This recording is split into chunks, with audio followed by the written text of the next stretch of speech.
दोस्तों micro ATM से संबंधित एक बिग अपडेट यहाँ पे आई हुई है, जिसके विषय मैंने आप लोगों को इसके पहले एक वीडियो प्रोवाइड किया हुआ था। लेकिन उसमें कुछ मिस्टेकिंग हो गई थी, इसलिए मुझे वहाँ उस वीडियो को प्राइवेट करना पड़ा। सही इन्फॉर्मेशन क्या है वो आपको मैं इस वीडियो में बताने वाला हूँ। इससे दोस्तों आप लोगों का जो एईपीएस बिजनेस है वो काफ़ी ज़्यादा यहाँ पे प्रभावित होने वाला है। आप लोगों ने भी यहाँ पे कमेंट किया हुआ था कि माइक्रो एटीएम से संबंधित जो नई अपडेट है उसे आप प्रोवाइड कीजिए। ठीक है, तो मैं आपको यहाँ पे दोस्तों जो देता हूँ इन्फॉर्मेशन वो यहाँ पे नोटिफिकेशन का विथ प्रूफ देता हूँ, इसलिए कहीं से कोई डैमेज होने के चांसेस यहाँ पे बिल्कुल भी नहीं होते हैं। देखिए 2024 में दोस्तों यहाँ पर देखा जाए तो एईपीएस संचालकों के पीछे एनपीसीआई, यूपी, आरबीआई, यूआईडीआई तीनों को देखा जाए तो ये लोग बिल्कुल पीछे पड़ चुके हैं। इसके साथ ही यहाँ पर एक चौथा फैक्टर्स भी है जो कि बैंक है। बैंक भी आप लोगों को यहाँ पे काफी ज्यादा दिक्कत दिया है एईपीएस ट्रांजेक्शन को लेकर के। यहाँ पे दोस्तों हम लोग जानते हैं कि एईपीएस जो मतलब आधार से बैलेंस को विड्रॉ करने का सिस्टम होता है, उसमें भी यहाँ पे बैंक जो है एईपीएस संचालकों को बहुत कम लिमिट प्रदान करता है। मुश्किल से यहाँ से देखा जाए तो 5 से 10 लिमिट ही प्रोवाइड करता है, जो कि अलग अलग बैंकों का अलग अलग होता है। तो यहाँ पे दोस्तों देखिए माइक्रो एटीएम से संबंधित जो अपडेट आई हुई है उसको मैं आपको यहाँ पे बिल्कुल स्पष्ट करना चाहता हूँ। आप लोग यहाँ पे देखिए नोटिफिकेशन, यहाँ आपको बताया जाता है important update on micro ATM transaction limit. ठीक है, वहीं देखिए नीचे क्या कहा गया है, एनपीसीआई हैज इंप्लीमेंटेड ईएफआरएम, ठीक है, rules on micro ATM card plus pin transaction. ठीक, एनपीसीआई का ये गाइडलाइन है, आप लोगों को इसको मानना ही पड़ेगा। ठीक है, नहीं तो आप लोगों का यहाँ पे नुकसान काफी ज्यादा होगा। कौन कौन से फैक्टर्स को आपको यहाँ पे ध्यान में रखते हुए अपने माइक्रो एटीएम से ट्रांजेक्शन अप करने की आवश्यकता है उसको भी मैं आपको यहाँ पे बताता हूँ। ठीक है, सबसे पहले आप लोग यहाँ पे देखिए, पहला जो इंपॉर्टेंट यहाँ पे जो गाइडलाइन जारी किया गया है वो है ट्रांजेक्शन लिमिट को लेकर के। दोस्तों यहाँ पे बताया जाता है आपसे कि allow customer to withdraw two successful transaction per day. ठीक है, मतलब यहाँ पे ये हुआ कि अब आप अपने माइक्रो एटीएम से ही केवल 2 ट्रांजेक्शन कर सकते हैं। मतलब एक कस्टमर का एक दिन में माइक्रो एटीएम से 2 ट्रांजेक्शन ही अब कर पाएंगे।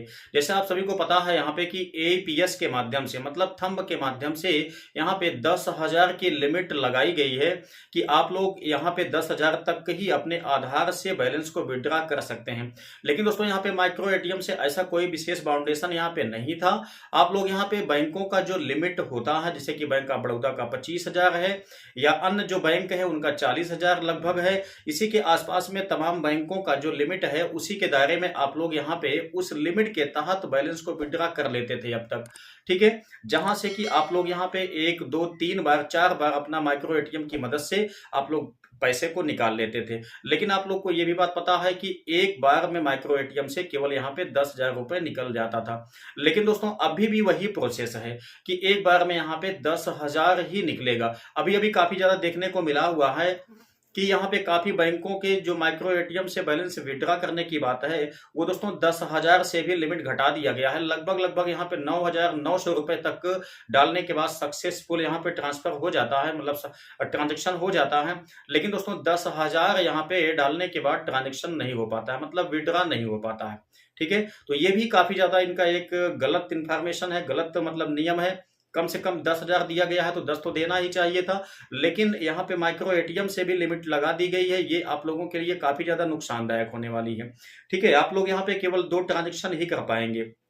यदि आप चाहते हैं कि बैंक ऑफ बड़ौदा से हम 25,000 अभी तक निकाल लेते थे, यहाँ पे 3 ट्रांजेक्शन करते थे माइक्रो एटीएम की मदद से, तो अब आप लोग यहाँ पे केवल 2 ट्रांजेक्शन ही कर पाएंगे, यानी कि 10 10 20। ठीक है, मैक्सिमम आप यहाँ से 20,000 रुपए निकाल पाएंगे यदि आपका बैंक परमिशन देता है 10,000 निकालने के लिए। तो यदि 9,900 देता है तो ऐसे में भी आप यहाँ पे 20,000 तक नहीं निकाल पाएंगे। ठीक है, उसके बाद देखिए जो सेकंड वाला यहाँ पे दिया गया है ये आपके सबसे काम का है। अगर आप लोग इसको ध्यान नहीं देंगे तो कहीं ना कहीं आप लोगों का यहाँ पे लॉस काफी ज्यादा हो जाएगा। यहाँ आप लोग देखिए क्या बताया गया है, कहा गया है कि कूलिंग पीरियड भी अब यहाँ पे चालू हो जाएगा। ठीक है, इसमें दोस्तों क्या होगा, after 1 successful transaction customer has to wait for 30 minutes else decline the transaction. ठीक है, मतलब एक ट्रांजेक्शन यहां से जब हो जाएगा, यानी कि एक विड्रॉ आपका माइक्रो एटीएम से जब सक्सेसफुल हो जाएगा, ठीक है, तो दूसरा ट्रांजेक्शन करने के लिए आपको यहाँ पे 30 मिनट वेट करना पड़ेगा। ठीक है। अगर आप लोग 30 मिनट वेट नहीं करते हैं, उसके पहले ही यहाँ पे लगवा देते हैं माइक्रो एटीएम, तब ऐसे सिचुएशन में आपका जो ट्रांजेक्शन है वह डिक्लाइन हो जाएगा। उसके जिम्मेदार आप स्वयं होंगे। ये बात आपको विशेष ध्यान देने वाली है, नहीं तो दोस्तों आपका नुकसान काफी ज्यादा हो जाएगा। मतलब ये है कि अगर आप यहाँ से पहला ट्रांजेक्शन कर लेते हैं, वो सक्सेसफुल हो जाता है, विड्रॉ आपका हो जाता है 10,000 का, या कुछ भी हो, चाहे 1,000 हो, 2,000 हो, 500 हो, जो भी आप यहाँ से विड्रॉ करते हैं माइक्रो एटीएम से, यदि वह दोस्तों पहली बार में आपका विड्रॉ हो जाता है, तो उसके बाद आप लोग यहाँ पे दूसरे ट्रांजेक्शन के लिए 30 मिनट वेट कीजिएगा। उसके बाद फिर से आप लोग चाहें तो अपने माइक्रो एटीएम से बैलेंस को विड्रॉ कर सकते हैं। लेकिन अगर आप लोग वेट नहीं करते हैं, उसी के बीच में फिर से अप्लाई कर देते हैं, तो इससे क्या होगा कि आपका ट्रांजेक्शन दोस्तों फंस जाएगा, तो नुकसान आपको यहाँ पे झेलना पड़ेगा। ठीक है। नीचे देखिए आपको क्या बताया जाता है, the transaction is declined with RC59IC, ठीक है, IE suspected fraud on breaching the above mentioned condition. आपको यहाँ पे साफ साफ बता दिया गया है कि अगर आप लोग इन शर्तों का पालन नहीं करते हैं, ठीक है, तो RC59 यानी संदिग्ध धोखाधड़ी के तहत लेन देन को अस्वीकार कर दिया जाएगा, जिसकी रिस्पॉन्सिबिलिटी आपकी स्वयं होगी। ठीक है।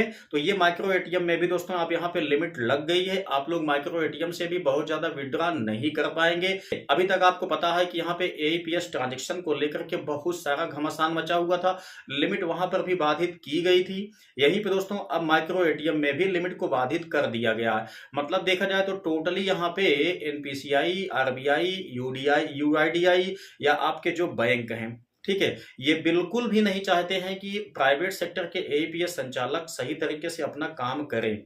ठीक है। इनका जो उद्देश्य है दोस्तों, ये लोग ये चाहते हैं कि जो CSP वाले हैं भाई, उन्हीं का केवल यहाँ पे AEPS ट्रांजेक्शन सक्सेसफुल हो, यानी कि उन्हीं का केवल बिजनेस चले। सही सही तरीके से देखा जाए तो मुझे भाई यहाँ पे यही चीज दिखाई देता है। ठीक है। अब चूंकि इनको इतना सारा फाउंडेशन नहीं लगाना चाहिए, हमारे जो भी यहाँ पे प्राइवेट सेक्टर के AEPS संचालक भाई हैं, उनकी वजह से यहाँ पे जो बैंकिंग का काम है दोस्तों, वो काफी ज्यादा आसान हो गया है। मैंने आपको इसके पहले भी कहा था। ठीक है। आप लोग को मैंने बताया हुआ था पिछले वीडियो में कि जो यहाँ पे CSP वाले होते हैं, मीन्स मिनी ब्रांच वाले होते हैं, उनके लिए यहाँ पे AEPS ट्रांजेक्शन का दोस्तों कोई विशेष लिमिट नहीं लगाया गया है। मतलब निकालते तो वो भी 10,000 हैं, लेकिन वो पर डे यानी कि 30 दिन यहाँ पे आसानी से अपना ट्रांजेक्शन कर सकते हैं। एक ही कस्टमर का 30 दिन यहाँ पे विड्रॉ कर सकते हैं एक ही बैंक से। ठीक है। लेकिन दोस्तों यहाँ पे जो आपके अलग अलग जिसे कि प्राइवेट वाले हैं, ये अगर मतलब कि 2-3 ट्रांजेक्शन कर देते हैं एक ही कस्टमर का एक ही बैंक से, तो ऐसे में आपने देखा है कि वहां पे विड्रॉ लिमिट एक्साउटेड दिखा देता है। ठीक है। मतलब उनकी लिमिट यहाँ पे बिल्कुल खत्म हो जाती है। अब बताइए, लिमिट यहाँ AEPS मतलब आधार से भी खत्म हो जा रही है, माइक्रो एटीएम से भी। अब यहाँ पे ये NPCI ने ये रूल ला दिया है, ये भी खत्म हो जा रही है। तो भाई अब बड़ा मुश्किल हो गया है। ठीक है। AEPS संचालकों के लिए देखा जाए तो इनकम बिल्कुल बाधित हो गई है। अनेकों टाइप के यहाँ पे प्रतिबंध लगाए जा रहे हैं, जो कि मैंने आपको कई वीडियो के माध्यम से इसको जानकारी भी दिया हुआ था। ठीक है। आने वाले भविष्य में अब कैसा ये AEPS चलने वाला है, ये तो अब NPCI, RBI या बैंक यही लोग बता सकते हैं, यही लोग जाने अच्छी तरह से। ठीक है। लेकिन हाँ, जो भी अपडेट आएगी दोस्तों, वो मैं आपको सबसे पहले प्रोवाइड करने की कोशिश करता हूँ। उम्मीद करता हूँ कि ये जानकारी भी आप लोगों के लिए काफी ज्यादा यूजफुल लगी होगी। अगर वीडियो पसंद आया है तो एक लाइक अवश्य कीजिएगा। दूसरी बात, आप लोग किस टॉपिक पे वीडियो चाहते हैं, क्या आप लोग जानना चाहते हैं, किस चीज में आपको कंफ्यूजन है, वो दोस्तों नीचे कमेंट बॉक्स में आप लोग अवश्य लिखें।